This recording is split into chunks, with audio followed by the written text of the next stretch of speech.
under the carpet in the hospital.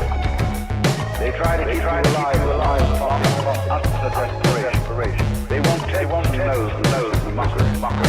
Well, of course, we've made death howl with all kinds of ghouls. We've invented dreadful afterlives. I mean, the Christian version of heaven is as abominable as the Christian version of hell. Nobody in church forever.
the carpet in the hospital.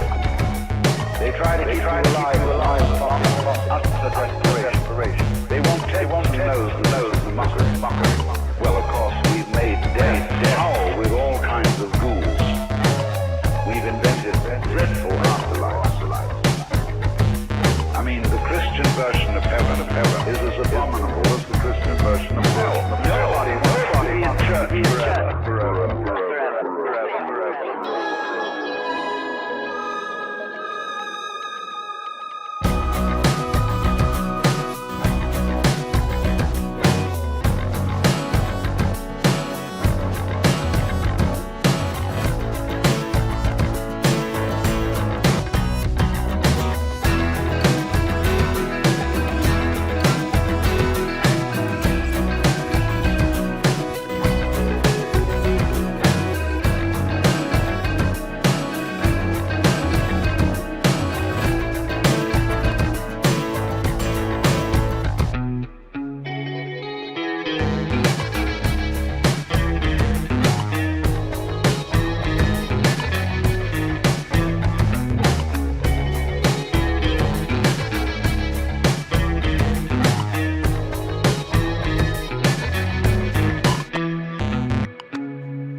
under the carpet, in the hospital. They try to keep you alive, utter desperation. They won't know the mockery. Well, of course, we've made death howl with all kinds of ghouls. We've invented dreadful afterlives. I mean, the Christian version of heaven is as abominable as the Christian version of hell. Nobody wants to be in church forever.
Clint, why did you have to film your girlfriend in that private moment?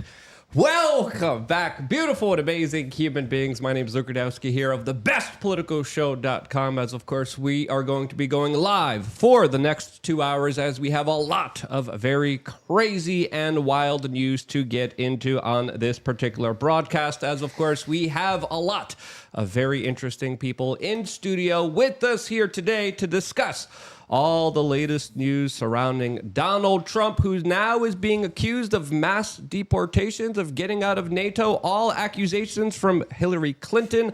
Are there any truths in that? Well, we're going to be talking about that, plus a lot more, as, of course, there's a new debate going around Ukraine, and, of course, Nikki Haley, who is, really happy to be around 12 other dudes. We'll get into that, plus a lot more, a lot other spicy, tumultuous issues, lots to discuss specifically when it comes to the border, to immigration, and of course, we're going to be getting into that all on this independent media broadcast. So make sure to share this broadcast with your friends and family members. It is more imperative than ever, as of course, you guys also get to participate in the conversation by also simply signing up to lookunfiltered.com. And then by doing so, you guys get the ability to call into the show and ask us whatever questions you guys want. So Josh, if you're watching, make sure to put that link into the comment section right now. And if you want to, of course, call in, make sure to go on that Telegram channel and let me know right now, as of course we are picking callers right now.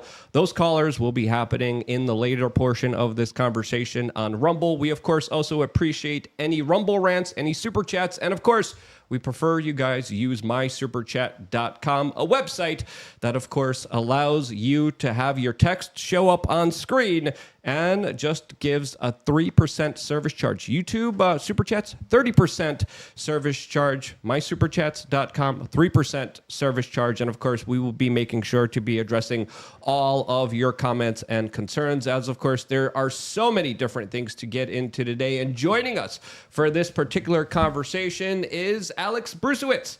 Alex, for the people who might not know you, who are you and how would you introduce yourself? I'm Alex Brusewitz. I like long walks on the beach.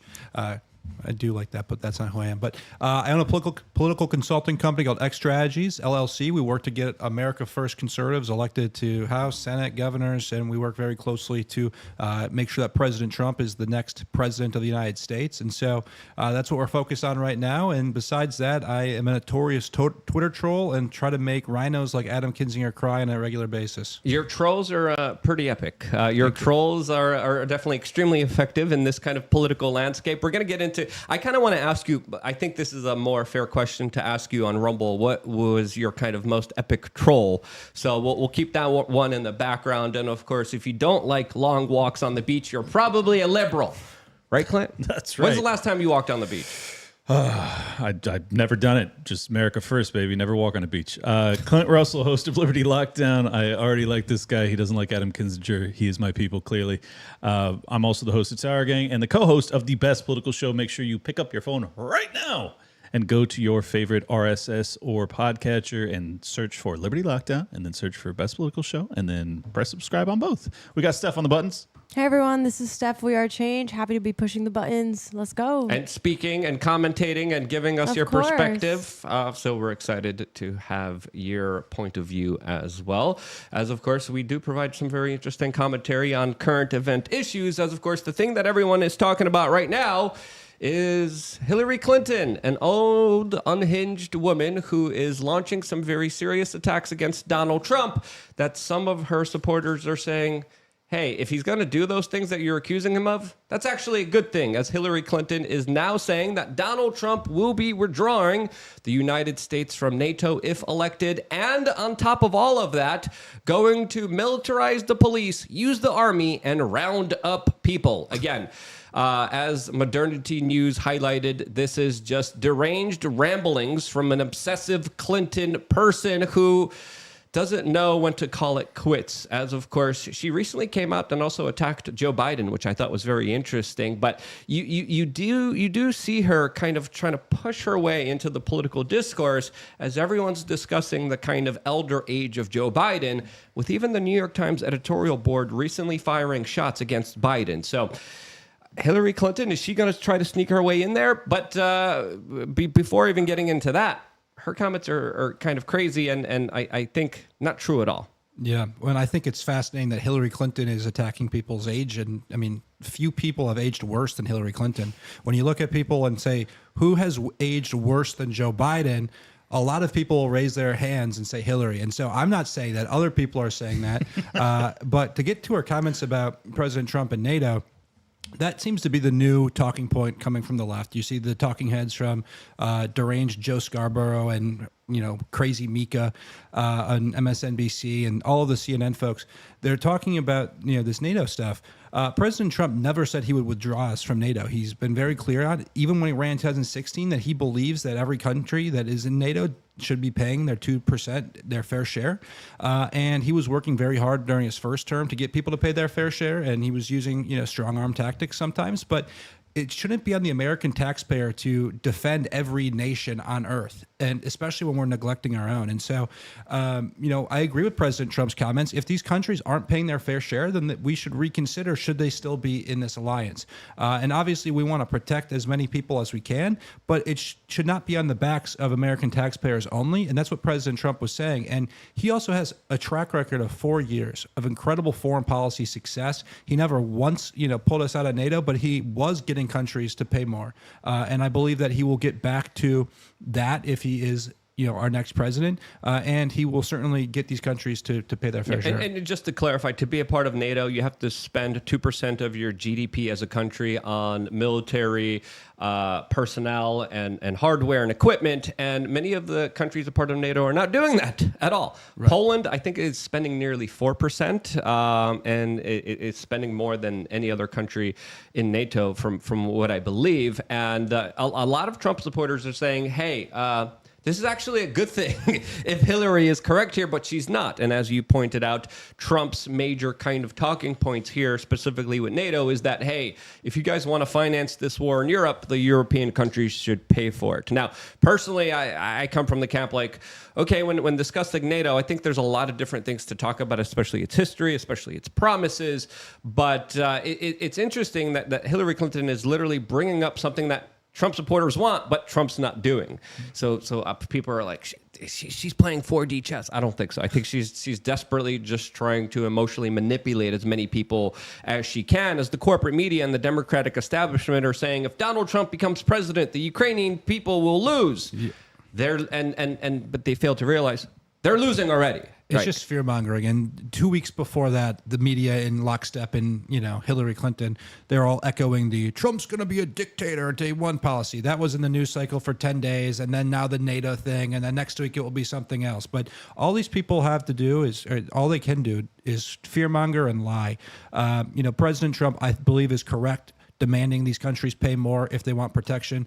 That deal was put in place many years ago, and only a few countries actually follow through on the deal. The United States carries the biggest burden on that, and we defend countries thousands and thousands of miles away. And President Trump always wants to put the American taxpayers first. Well, the U.S. defense budget is around $900 billion annually. I believe our GDP is about $20 trillion, so that puts us in the same ballpark, probably slightly ahead of Poland in terms of expenditure versus GDP, like 4 to 5%. It's an astronomical figure. Obviously, the war on terror has added over $10 trillion to our national deficit, or debt rather. And I think that we're at a breaking point financially. So as much as I understand that you are correct, that Trump has never said that he intends to exit NATO, I would encourage Trump to lean in on this and say, yeah, America first means America first. We can't afford this NATO alliance. We're continuing to, carry the defense costs for basically the rest of the world. It's untenable. It's unsustainable, and I'm going to stop. I think it would be an interesting tactic. It may be bad for him electorally, and I understand why he probably wouldn't do it. But from a libertarian, true non-interventionist perspective, I would love to see him go all in. Yeah, Trump really wasn't a fiscal conservative. He did spend a lot of money. A lot of that money did go towards the military-industrial complex. Some people say, good, we're modernizing. We're creating a new space force. We're doing the right things for America. Other people are saying, hey, they already got a lot of our money. Like, they are essentially running a racket. And if you look at the last few years, especially under the Bush administration, especially under Halliburton and Dick Cheney, no big contracts era, they definitely have gotten away with a lot. They definitely have taken a lot from the American people. And, I kind of agree with you, Clint, a little bit. Like, hey, yeah, maybe what Hillary Clinton is saying is something that maybe Trump should be striving for. Yeah, and if they're going to be afraid of. If they're going to accuse him of it anyways, just be like, yeah, Yeah, we're done. Like when I said America first, when I said make America great again, that's what I meant. I think he could angle it that way in a Trumpian style. He could definitely popularize it. I think it's actually a fairly popular trend. I know a lot of people have been fear-mongered into believing that NATO and our alliance with them has ultimately made the world a much safer place. I think for a time that was true, especially after the USSR fell in 91. But I think over the past 20 years, it has caused a lot of havoc. It has wasted a lot of lives, a lot of money. Trump talks about this pretty openly, so I would like to see him actually, challenged on why we should remain in NATO. Like, give me the pitch. Correct me if I'm wrong, but I do believe in 2016 he was saying, bring all the troops home. Yes. This is something that Ron Paul, U.S. congressman who ran for the presidency, also was saying, hey, just bring everyone home. Why do we have so many bases all over the world? And I don't know how you feel about this, Alex, because some people are saying we need America to be exceptional. Other people are saying we need to make America a country that cares about America and only America itself. Other people argue about American hegemony. I don't know where you kind of stand on that particular argument, but for me personally, I do think the more merit is within Ron Paul personally, but that's just my opinion, and I could be wrong. Yeah, I would like to see more troops at our southern border instead of in countries and random countries in Africa. But President Trump was campaigning on no more wars and bringing our troops home early on. And he delivered on a couple of those promises. He was the first president in our lifetimes that started no new wars. And I believe that he would quickly work to end the conflict in, Ukraine and Russia. And he'd work to end the conflict in Israel and Palestine. But he didn't deploy any new troops. He didn't put boots on the ground anywhere else. And so it wasn't like he wasn't working to bring them home. And he had a great plan in place to bring our troops home from Afghanistan. When Biden got in there, he ripped it up on day one, and then the disaster followed. But he was working very hard to bring our troops home. And towards the latter part of his administration, he got people in the DoD and in some of these positions that were actually willing to work with him and help accomplish some of those goals. And I do believe if he was able to get the troops out of Afghanistan, which I thought he should have done, I was a little bit critical of him when he didn't do it, and he kept extending it. There might have been some pitfalls within that we didn't kind of comprehend. But if he was able to do it successfully, this would have been something that he could have been patting himself on the back right now. Because I think the American people are just sick of the wars, sick of the military-industrial complex, sick of foreign conflicts that we're financing and creating more of with our tax dollars that are going towards foreign lands, when here we're just being screwed over and neglected in so many different ways. Now, Clinton's second comments about calling him a dictator, saying that he's going to militarize the police, again, something not in the realm of any kind of reality at all. Because if you remember, during the Black Lives Matter, mostly peaceful but fiery protests, Donald Trump didn't mobilize the National Guard. He didn't militarize the police. And a lot of people even accuse him of being too soft with federal power, especially when it came to the national riots that happened all throughout the United States, which 36 people have lost their lives to, and there was hundreds of millions of dollars of property destruction. So again, Hillary saying more deranged stuff that absolutely has no merit in reality. We actually have this clip of her saying it on CNN to Miss Anapor, who, can of course, Ukraine survive another year? Is a big representative of the intel agencies. Will the United States step up, and will the United States continue to be a leader of NATO, given former President Trump's recent comments? President Biden said this week, supporting this bill, the one for foreign aid and military aid, is standing up to Putin. Opposing it is playing into Putin's hands. Yes. You're a former senator. The Senate came kicking and screaming, but they passed it, but the House hasn't passed it. Where do you think, in the political realm, this is going to go? Well, one thing I know for sure, if this bill from the Senate were ever put on the floor of the House, it would pass. It would pass overwhelmingly, because the people who are preventing it, starting with the Speaker, Mike Johnson, are not doing America's business. They're doing Donald Trump's business. And why is Donald Trump so enamored of Putin? Well, part of it is he's a wannabe dictator. He has told us that repeatedly. He even said the other... Said from the wannabe dictator herself, who luckily wasn't elected to be president of the United States. And holy cow, talk about the kettle calling the frickin' pot black. This is just absolutely Orwellian. This is absolutely just complete double speak. And it's the inversion of actual reality, but it's something that the viewers of CNN are hearing and still believing in some way. I don't understand how that could be possible, but what's the motivation here? I don't get it. Is it just to smear Donald Trump? Is it just to make the lie big enough so everyone falls for it? Because where do you go from here as a nation with so many people divided in so many different ways? Let me remind people that it was the Clinton campaign that was responsible for the Steele dossier, the funding for it, which ended up being the precursor or the evidence that was then lied about by the FBI in order to get the wiretaps on the Trump campaign. So she's calling Trump a dictator while she's using the federal police force to spy on her political opposition. Who sounds like a dictator? Hillary. Hello. Yeah, I mean, to Luke's point about what the narrative is and where they're going with this, I think obviously it's to smear Trump. It always is. Mm-hmm. But it's also in large part about trying to continue to propagandize the Democrat voters in America to be very, very angry with Vladimir Putin because they are attempting to regime change him. That's my read. Yeah, and also with the comments about threatening to militarize the police force, that's fear-mongering for communities that the Democrats are now struggling with. Specifically Black and Hispanic communities.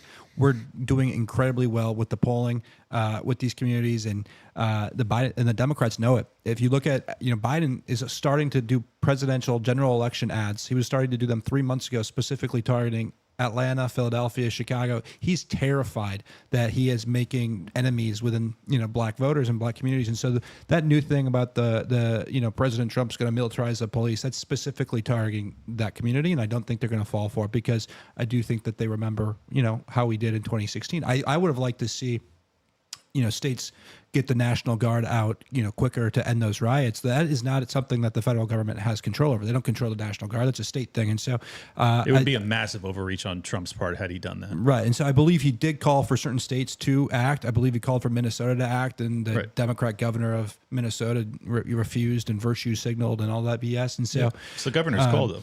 But Hillary is a clown, and sadly, when she says something, when Obama says something, when Biden says something, the media all runs with it. And so they can control the mainstream news cycle with just a couple of words. And so they just throw things out there and hope that it sticks. And, for this week, it's the NATO comments. Last week, it was the dictator comments.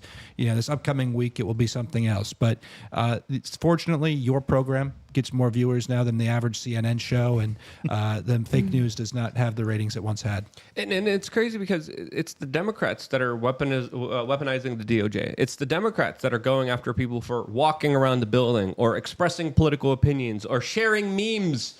And they're the ones who love their police state. Nancy Pelosi was calling for machine gun turrets at the Capitol after J6, where, of course, people are still being prosecuted and punished for those actions, as, of course, they're the ones that have weaponized justice. They're the ones that, of course, are going after their political opponents and trying to throw him in jail for 750 years, which is 100%. Absolutely. Let me make it even crazier and way worse.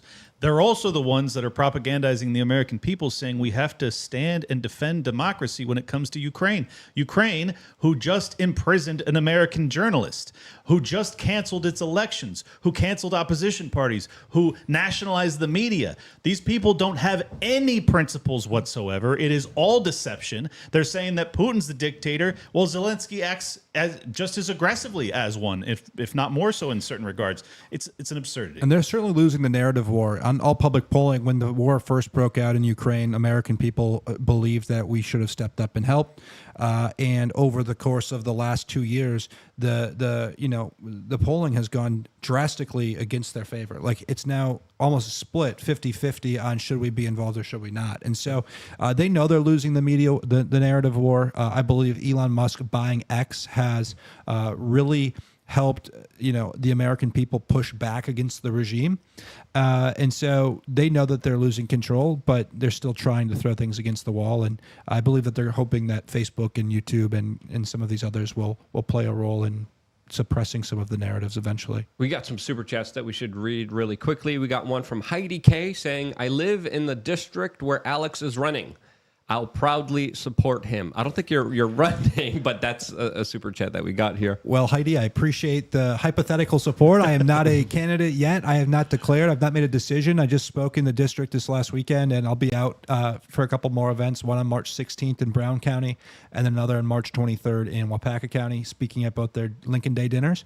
We're looking very closely at it, and I think it would be fun. I think we'd have a good time in Congress, and we'd have to come, down here with the congressional pin and look all serious next time I come on your show. That'd be amazing. We're taking a strong look at it. Not ready to confirm at this time, but if I run, I would love your support, Heidi. We definitely need more people to run. It's just something that I personally, a lot of people look at and they're like, that's a lot of work. That's a lot of pressure. That's a lot of people going after you, trying to counsel you, trying to sue you, trying to put you in jail, and it's a big undertaking. So, well, I'm not even in Congress yet, and I already have some of that. I got to go face to face with the very dangerous and scary January 6th committee, and this is where my love affair with Adam Kinzinger began. And that was such a weasel. That was fun. First thing I did when I got subpoenaed, I hired a lawyer, and then I hired some memers to troll the hell out of Adam Kinzinger. Nice. So Money well spent. No, the memers are so important. If it wasn't for the memers, all hope would be lost. I'm serious about this. I remember the first time I went on Timcast a long time ago. I was I was still very new to the whole podcast circle, and I was like, listen, this is the two things that are going to save us. One, this is the two things we need: memes. That was number one. Two, national divorce. We need to move away before we all hurt each other. Let's please do this. And now that concept, that idea is being spread more and more.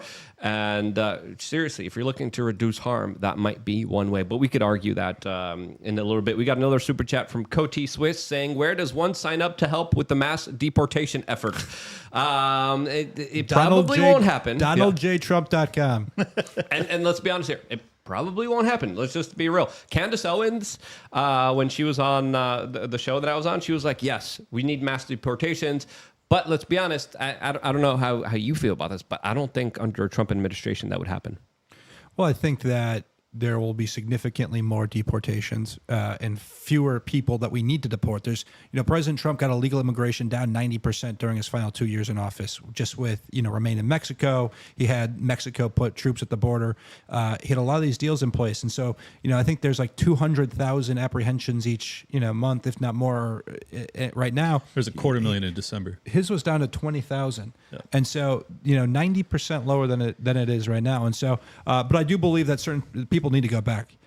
The situation that just happened in New York City, where those two, thugs beat the hell out of that police officer, and then they get a free ticket to California. They should get a free ticket to Mexico or wherever the hell they came from. And I believe that President Trump will be able to put people in place that are very serious about getting the deportation efforts done, give ICE more resources and give Border Patrol more resources. And so if my opinion matters to President Trump, I would strongly encourage him to follow through on deporting as many as he can. Yeah, I know he was held up with a lot of court battles, specifically regarding the border during his administration. And then some people even argue that it was predominantly because of a sickness that a lot of the kind of migration stopped, as all travel kind of stopped as well. But then the policies under Biden that were just allowing anyone in through the border, while people going through the legal way needed a procedure to get in, was just absolutely mind-boggling and infuriating, because essentially illegal aliens, illegal migrants who walk in have more rights, get more handouts, get more money than the average American. Yeah. And I think this is going to be a major voting issue, and I think this is why the polls are like they are right now, is the majority of people are like, hey, even Democrats. I talked to a Democrat a couple days ago, and they're like, I'm just sick of this financial situation. I'm sick of the policies on the border. I'm sick of all this crime. It's only going to get worse from here. And Donald Trump is one of the few people saying, I'm going to stand in the way of this. I'm going to stop it. Well, can he stop it is the question that I think it's asking. Important to note that before President Trump ran, immigration was not talked about the way it is right now. President Trump, when he was in 2016, it's actually funny. Jared Kushner tells this story, but in 2016, he was doing all of these. People were doing the polls, and they say, "What's the number one issue of our time?" Trump was instinctually said immigration, and he took immigration from a not top 10 issue, maybe it was a top 20 issue, but it wasn't in the top 10, and he made it the number one issue of 2016, and I believe it's an even bigger issue in 2024. And so he brought the American public to his side. You have 50 Cent, who probably wasn't a Republican voter, probably isn't a Republican voter, but he recently posted on his Instagram that it's BS that Mayor Adams is giving illegal immigrants $53 million in taxpayer funds for housing, for food, for shelter, for all these different things, and giving, poor black people, I think he used, nothing. And so he said maybe Trump's the solution, maybe Trump's the answer. But the center is coming to our side when it comes to immigration. I believe the American populace will support deporting people that do not belong here. I think the fascinating angle that they're trying to take with this, and this is how you know the Democrats know it's bad, is that they're trying to blame the Republicans for the border issue. But you have the Trump campaign, as you detailed, which focused on the wall and immigration and popularizing that concept. But then you also have the state of Texas, which tried to put up wire to keep people out. And you have the Biden administration suing to have them take it down. I don't know how in the hell you can reframe this narrative to make it the GOP that doesn't want to deal with the border issue and the Democrats are the party that does. It is so absurd. It'll work on the really naive, but I think the vast majority of people have to be able to see through that. A lot of people are naive. A lot of people are ignorant, but you can't miss what's happening in America. I would hope. Now. And it's not just the social media algorithms that are showing it. It's everyday life. It's when you go to the supermarket. It's when you have to pay your rent. It's when you have to pay your utility bills. Everything is just clear and apparent. The homeless encampments, the drug addiction. The people relieving their bowels in front of your homes. Like that, there's no going back from those kind of visuals that people are inundated with in their everyday freaking lives, especially if they live in a place like San Francisco or New York City or Boston.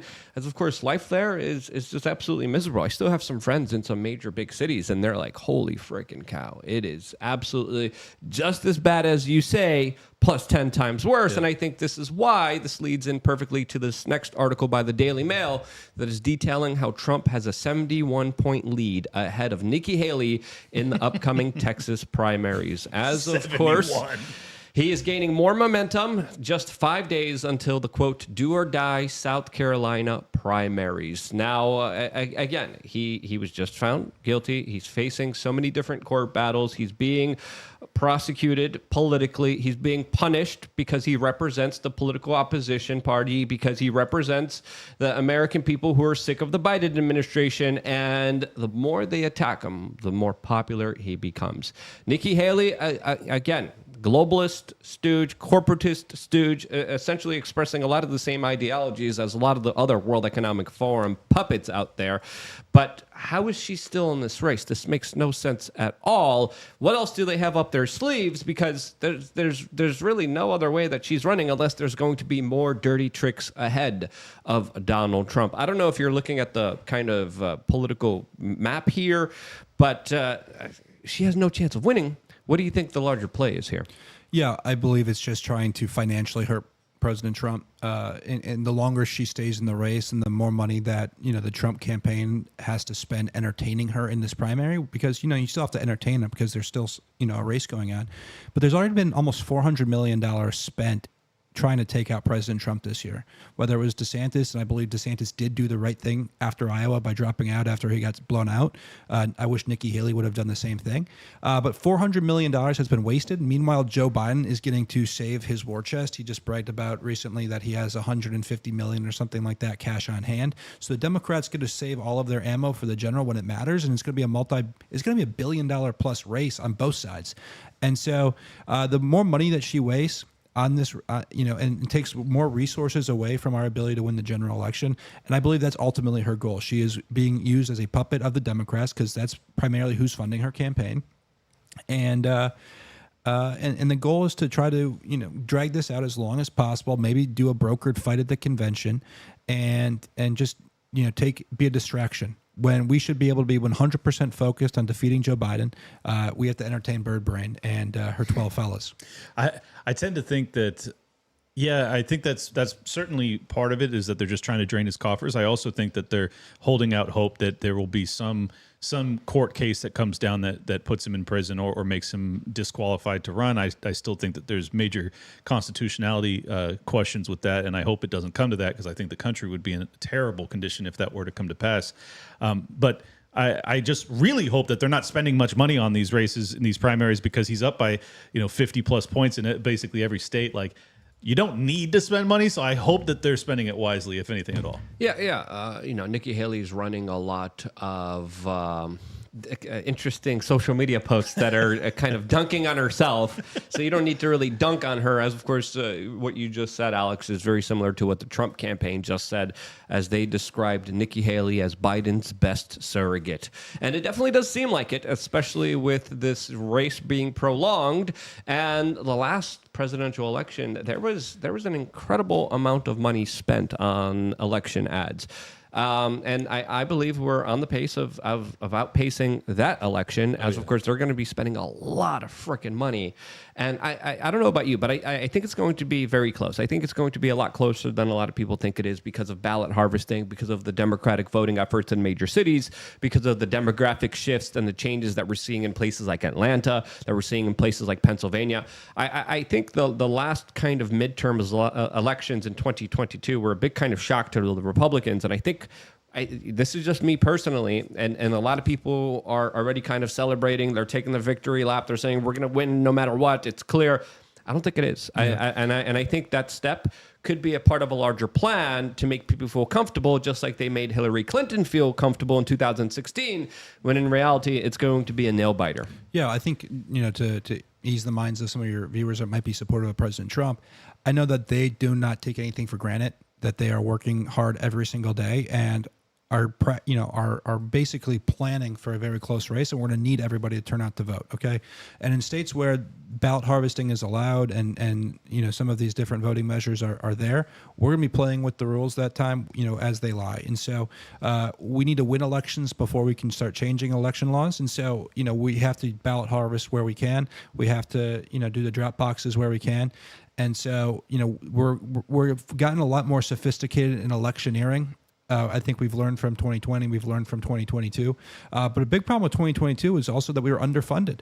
If you look at Arizona, I think Blake Masters is an exceptional guy, but he was outspent almost 2-1 or 3-1 by his Democrat opponent in that Senate race. Why? Because, we spent $50 million on a primary where he lost, where the guy that the establishment wanted to win lost, but they wasted $50 million. Kerry Lake, similar situation. And so the establishment, what they want to do is they want to continue the narrative that MAGA loses. And how they do that is they withhold money, or they fund the opposition, and they try to damage the candidates during the primaries, so they're weaker during the general. And that's what we're seeing with Nikki Haley right now. They did this in 2022 big time with our candidates. And so hopefully the American people kind of see through it and don't really entertain bird brains insults. But, even if she's at 10%, 5% in the polls, whatever she may be, we need every Republican to turn out for us to vote. And the longer that she stays in, the more the more damage she can do by trying to do like a Lincoln Project 2.0 style. Yeah, the RNC definitely made a lot of mistakes in 2022. I say mistakes because some people are saying that this was a kind of deliberate kind of sabotage of Trump and the picks that he selected. Other people are saying Trump should have picked better. It's easy to armchair kind of quarterback these situations looking back at them. But again, everyone was expecting, hey, we're going to win here 2022. It's going to be a red wave. And it was a red little pond. A great example is in that Arizona governor's race, Kerry Lake was the clear frontrunner. And out of nowhere in 2022, the establishment recruited a woman, Karen Robeson, who self-funded $25 million of basically just attack ads against Kerry Lake in the Republican primary, and convinced, I believe that there was some questions about that election. But that $25 million was targeted to like the Rhino Republicans and basically made Kerry Lake seem toxic to them, and so they didn't turn out to vote. And so, that was deliberate sabotage by the establishment of Kerry Lake because she was Trump aligned. And then there was a couple other examples of that, but we need as many we need all the Republicans. I mean, even the Rhino Republicans. Please vote for us. We want you to vote for us. But it's crazy the lengths that the establishment hates MAGA. Yep. And I believe that the establishment Republicans actually hate Donald Trump and MAGA more than the Democrats do. Well, this is how desperate they are. You had Nikki Haley team tweeting out yesterday, 12 guys down, 1 to go. It was the last time she said that, it was when her husband was deployed.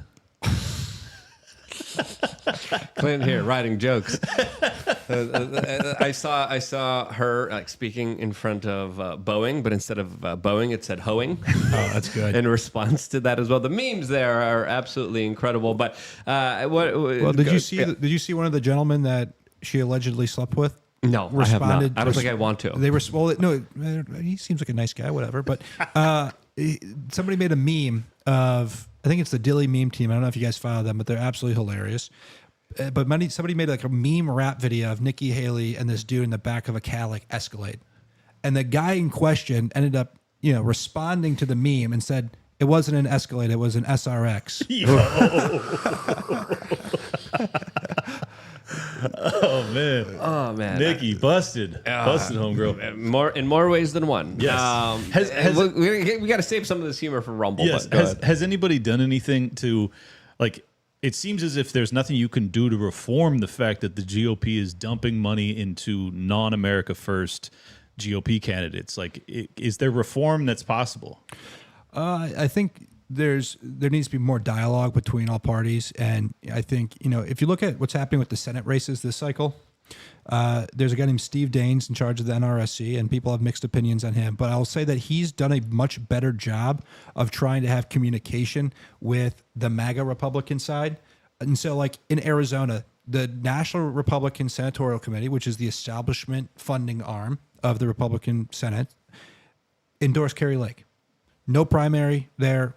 They said, we're with Kari. Kari's a clear front runner. We'll make sure she has the resources she needs. And so Steve's more aligned with MAGA than is with the establishment, but he's in charge of that. And so I think he's got to bridge that gap. Yeah. And so I think there's been better communication this go around.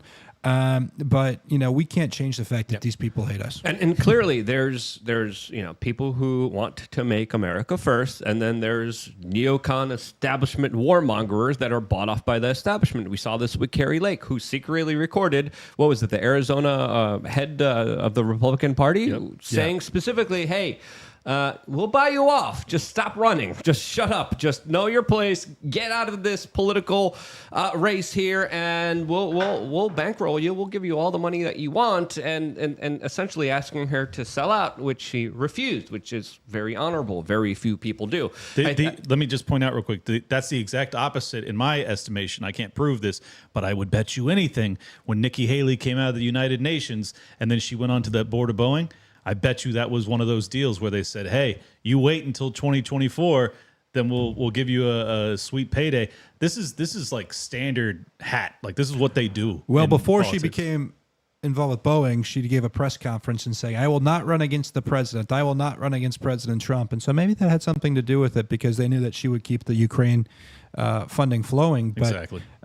They want to run to the warmonger right of Trump and see if they can scrape off enough votes. It's absolutely reprehensible. Boeing also complained about President Trump because he came down to negotiate a new deal for a new Air Force One, and Boeing complained recently that they ended up losing money on the new Air Force One that Trump negotiated. Trump should brag about that. Yeah, absolutely. In related Ukrainian funding news, we have this video from Washington, D.C.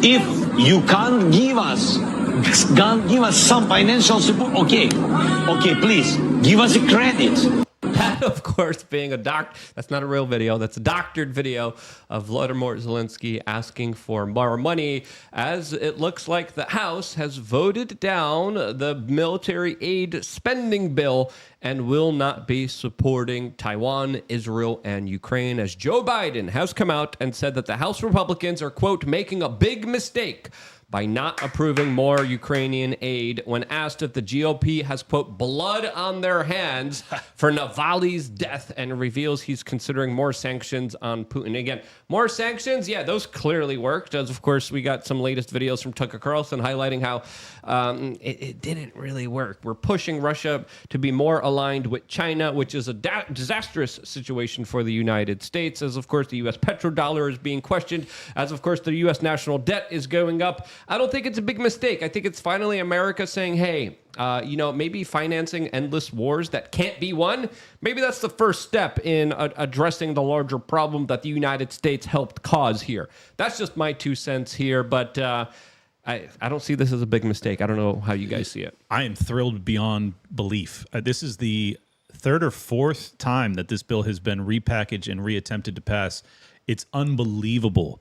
Like, they had a standalone defense bill for Israel that didn't get passed. The American people are obviously making their voices heard and their discontent known to the American political establishment. Shouts out to Mike Johnson, and more importantly, shouts out to the congressman that put him there. Agreed. That of course, kicked out the old guy who would have voted this through. Shouts out to Matt Gaetz for, of course, creating the situation where finally we actually have them doing something. Well, they're doing nothing, which is perfect. Yeah, which is perfect. But what's bizarre about it is that when Mike Johnson got the speaker's role, the first thing he said at a press conference was that we're going to make sure our best friend Israel gets funded. The fact that that didn't happen, and then they've had all of these other attempts and they keep failing time and time again. This is amazing. Like, people really don't understand how rare it is for defense bills like this not to get passed. So there is a tidal shift that we're witnessing, I think. Yeah, Speaker Johnson's doing a great job with blocking the Ukraine aid, and it's just unnecessary. How do you do? The Senate just gave us $95 billion for foreign aid, $0 for our border, and we want Republicans have basically proposed, if you include HR 2, which is a lot of money for border security, no amnesty, nothing, no fast ones, just a straight border security bill, HR 2, that passed through the House about a year and a half ago. Then they'll consider taking up more foreign aid. The Senate refuses to do HR 2. And so it's really the Democrats in the Senate that are blocking this, kind of preventing this aid from happening, but they want to put all of the blame on the Republicans. But what does that tell you, though, that if there is any legitimate border control spending, the Democrats won't pass it? And I think it's really important for people to consider, like, all right, what's the plan here? Like, why is that so important to the Democrats? Because getting funding for Ukraine is very high on their priority list, but for some reason, if you spend money on border defense, that is enough to kill any deal. And that should be the spin here. That should be the article. That should be the headline. Democrats refuse to give money to Ukraine because they refuse to, of course, vote on this major. It's convoluted. It's not as sexy. It's not as easy to kind of get those headlines out there. Right. But that's the point, that a lot of people are like, yeah, that makes more sense. As an average news consumer, as an average Cal and Karen NPC, they're like, oh, those darn Republicans, but they don't understand the larger context of the situation. Yeah, and I think a lot more Republican lawmakers will start messaging what you just said, because a lot of them are fundamentally against Ukraine aid. But if we're gonna do it, well, might as well let's tie it to some border security, because we deserve to protect our country as well. Yeah, if we're going to secure their border, we might as well secure our border. Exactly. I'm telling you, if a bill gets passed and the border issue is not dealt with, and they send a penny more to a foreign country, everybody that votes for that ought to be voted out. Every single one of them. I don't care who. If it's Thomas Massey, my favorite human being on the planet, if he votes for that, vote him out. It is a terrible injustice to focus on other people's national defense while America's national defense is just laughed off. And Mike Johnson has proposed to the upper chamber. He said, "Give us HR 2, and we'll give you some funding." And they don't do it, and so I think that narrative will begin to shift into our favor and make it, put a spotlight on the Democrats and what they're trying to do, and the fact that they're actually holding up the aid. But it's also hilarious that they call Trump or Speaker Johnson a Putin puppet, when in reality the Democrats are Putin's best friend. Putin basically came out and said, "I prefer having Joe Biden in there than having President Trump in there." Yeah, that was interesting. Gee, I wonder why. I mean, Biden reversed course on President Trump's Nord Stream 2 ban, one of the first things he did in office. And talk about his sanctions now. One of the strongest sanctions you could have put on him was banning the Nord Stream 2 pipeline. Biden greenlit that. And so, and if you look at the previous presidents, Putin invaded under Bush. Putin invaded under Obama. Putin did not invade anything under President Trump. And now he's back to doing it under Biden. And so it's very clear that Putin enjoys having weakness or a Democrat in office. And so they're the Putin puppets, not President Trump. And if you look kind of historically, the Republicans are always kind of more focused on the Middle East. The Democrats usually are more focused on Russia, specifically when it comes to kind of attacking them and sanctions and their harsh rhetoric, since they've been kind of doing predictive programming for Russia for a very long time. Ever since Trump got into office, there was Russian collusion. He was in the hotel room with ladies of the night that were relieving their bowels and I was like, what? I was like, show me the proof, show me the evidence. And I'm like, this is the same intel agency that told us that there was weapons of mass destruction. No, sorry. I'm going to need to see some actual frickin' proof here, which brings me to, of course, the story that everyone was talking about last week. And that was the big national security threat that was classified that became unclassified as the corporate media was reporting that the Russians are now preparing nukes in outer space to destroy our satellites and communications. Probably something that they, let's just be honest, probably already have. The United States probably already has it too, but they're bringing it up now, in my opinion, because this is when we're all debating if we should give them money. Right. And what better way to, of course, scare the American people, scare their U.S. representatives than saying, they have nukes in outer space, give us money, so the Ukrainians have to fight them and we don't. That's essentially what they're trying to get away with here, and people are not buying it. Well, two things. One, thank you, President Trump, for Space Force. We don't have to worry about that anymore. Number two, shout out to Speaker Johnson and Andy Ogles for being quick. Representative Andy Ogles from Tennessee, quick to criticize Mike Turner.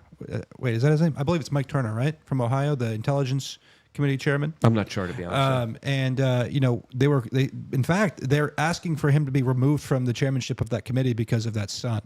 And so, we have corrupt people on our side. There's a situation. We have the CCP Select Committee, where the House has a committee to investigate China and their corruption. It's solely focused on China. Are they going to move on Taiwan, while completely neglecting the problems that we have in our country, including the chairman of that committee, Mike Gallagher, the guy I threatened to run against in Wisconsin.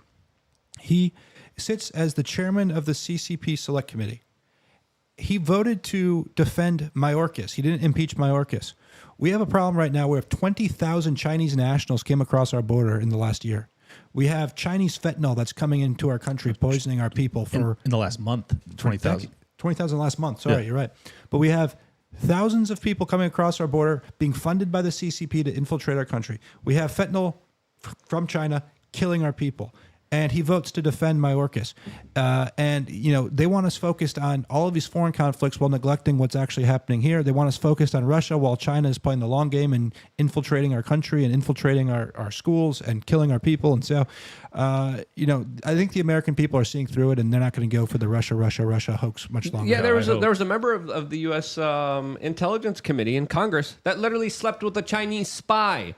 The Chinese are literally running full-on espionage operations, infiltrating the higher institutions of learning, literally collecting swabs and tests from medical facilities in order to garner the DNA of the American people, as they're literally now allowed to walk in through the border. And then the Chinese government literally just came out today and said, hey, you better start treating our Chinese citizens better at the border. The goal here is pretty extensive, as of course, if you look at the Democrats and the Republicans, a part of the establishment, they never really want to talk about China. Trump does talk about China in a very kind of real, kind of more blunt way, especially when it comes to the tariffs and the trade policies that are addressed in a kind of America First way. This is, I think, one of the accomplishments of his administration that a lot of people don't kind of consider enough. And I do think geopolitically, he was a lot more unpredictable. And I think this is why Putin came out and said he prefers Biden over Trump, because Trump was like, yeah, let's send lethal weapons to Ukraine. Yeah, we'll blow up stuff. Yeah, we'll do some crazy stuff. And I think his unpredictability, you could probably tell me more about this than I understand it. But I think his larger kind of grandioseness and his kind of larger ability to say, screw it, I'll do something crazy, was a deterrent in some kind of way, but it also was a very dangerous gambit. So Trump likes to talk about his negotiation tactics with some of these world leaders, and he said, he'd have private phone calls with them, and he said, if you do this, I'll do this, and I'd say something crazy. He'd say, and he's like, I don't know if they believed me, but I think they believed me 10%, and that 10% was enough to keep them in place, and I think that's right. And now we have people who are totally incompetent. It's not a surprise that some of these countries felt more empowered to, after Afghanistan withdrawal, that's when Putin went into Ukraine. That's when, Hamas went into Israel. And that's when our enemies became more emboldened because they saw how incompetent or weak the Biden administration was. And I would argue that they're compromised, honestly. Like, I think that the Biden administration, this is much of what the whole, the Hunter Biden's laptop cover-up was about, is that there was a lot of smoke to that fire. There was a lot of fire to that smoke, I should say, in that I genuinely believe that he and his family and many political elite in America were profiting off of corruption within both Ukraine and China, and this is why they come It's not across just as compromised. weak. I would say cooperating, working together. Yes. Look at how the CIA worked with EcoHealth Alliance with the Wuhan Institute. Look at how Bill Gates is working with the Chinese government, literally helping them build mini nuclear reactors. Look at how almost every kind of establishment branch of the larger powers that be has ties back to China. Look at what's happening right now with the fentanyl crisis. Look at what happened previously with the opioid epidemic.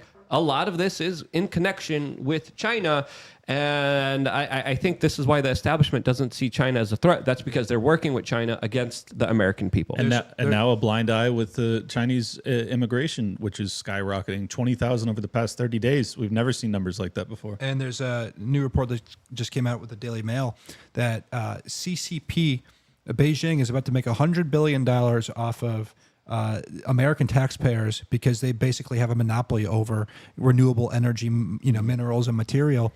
And Biden's new renewable energy plan is a $100 billion gift for the CCP, and that just was reported by the Daily Mail. And so, the Biden family investment is certainly paying off tremendously for Z and the CCP. Yeah, China doesn't care about green energy policies. No. They don't care about the environment. They don't care about pollution. As of course, they're freaking building more and more coal mines. They're building more and more factories. They're getting more and more raw resources from all parts of the world that they're essentially colonizing in many different ways. And they don't have an EPA to make sure they're being done in environmentally friendly manners. Exactly, and that's one thing that Trump addressed that I thought was absolutely correct, because here in the United States, if you're operating a business, especially one that's competitive internationally, you are being freaking kneecapped every single day with all the rules, with all the regulations that the Chinese don't have to follow. The Chinese are literally sending in their spies, stealing the technology, stealing the innovation, stealing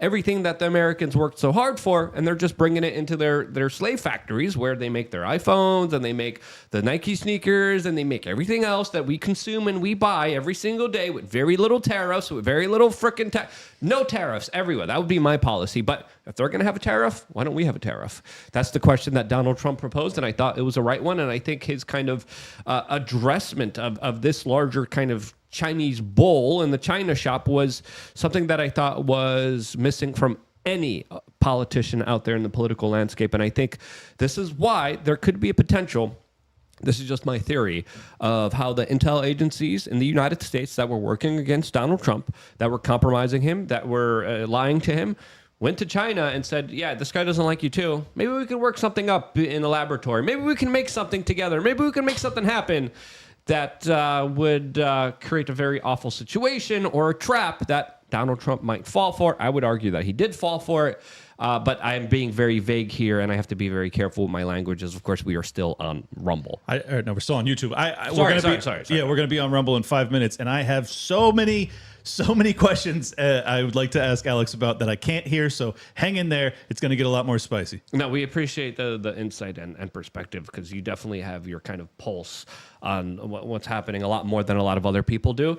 But just to continue on the conversation with what's happening in Ukraine, I do believe the Democrats are holding on to Ukraine as much as they can, because they know if they lose, especially in this election cycle, it's going to be disastrous for them. And the Ukrainians just recently lost a very key battleground town of Avdiivka, and they had to withdraw their troops from that specific region, as there's a lot of reports of just soldiers being absolutely exhausted.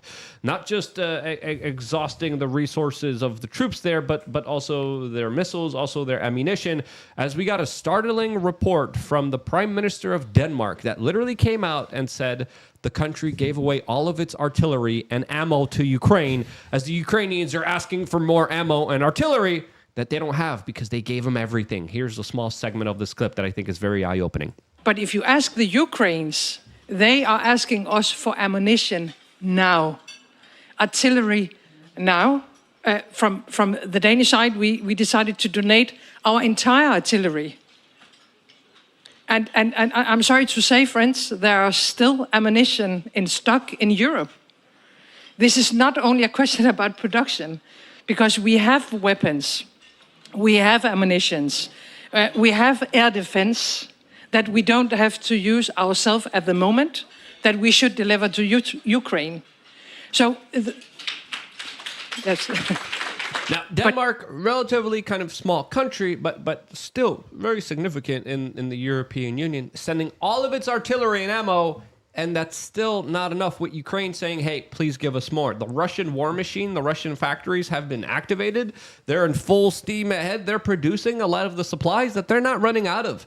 These whole sanctions didn't really affect them as the United States thought it would, as of course now they're working with India, now they're working with Iran, now they're working with China, and becoming closer with a lot of the states that are questioning the U.S. hegemony of the U.S. petrodollar. So, I mean, this is just, even though it's Denmark, even though it's a small country, a major admission here, as it's clearly highlighting an extremely desperate situation for the Ukrainians that are not in a good situation. But we've also depleted our stockpile, Yep. funding this war and supporting this war. And then we have our military leaders going out there and saying, our stockpile is depleted. I mean, if your stockpile is depleted, okay, that's one thing, but don't go announce it to the world. I mean, why would you want to announce to our enemies that we don't have weapons and, arms right now? And so because they want to pass those spending bills to re-up. Yeah, but the entire world that is supporting Ukraine right now is getting scammed. And you have talking heads specifically in America who are spearheading this scam. Adam Kinzinger goes on CNN every 2 weeks and he says, Ukraine just needs $100 billion more and they'll win this war. And Russia's losing. Well, they've been saying that for 2 years. And like you just mentioned, Ukraine just lost more ground. And they're losing entire generations of men. And it's very sad to see. And I think that we should figure out how we do a peace plan. And I believe that Putin said that a peace plan has been rejected. But we need to work towards peace. And I think part of that starts by the U.S. stopping the funding. Yeah, but it's not going to happen until this election, right. and that's a dangerous gambit, because the way that things are looking for Ukraine, they're not looking good at all.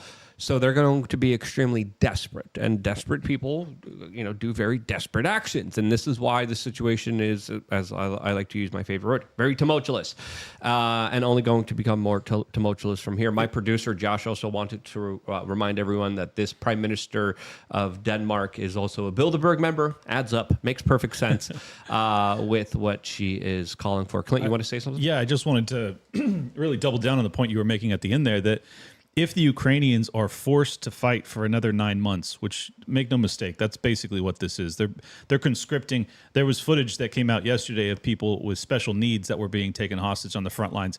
Now, whether or not that's real, there's a lot of war propaganda, take it with a grain of salt. But it is quite obvious that there are non-healthy fight-ready men that are being drafted to the front lines. And Ukraine has already lost a generation of men. It already has a million plus that have left the country, probably never to return. They're already using mercenaries from Colombia and all over Latin America, and that's still not enough for them. Still not enough. And if you have them fight for another 9 months in this meat grinder, I don't think Ukraine can ever recover. I'm not even sure we're not past that tipping point already. But the fact that there's political calculus going into this, as opposed to a humanitarian approach and just calling for a ceasefire immediately, is an atrocity that's really unimaginable up until now. Yeah, and if you're someone like Vladimir Putin, they're like, yeah, peace deal now.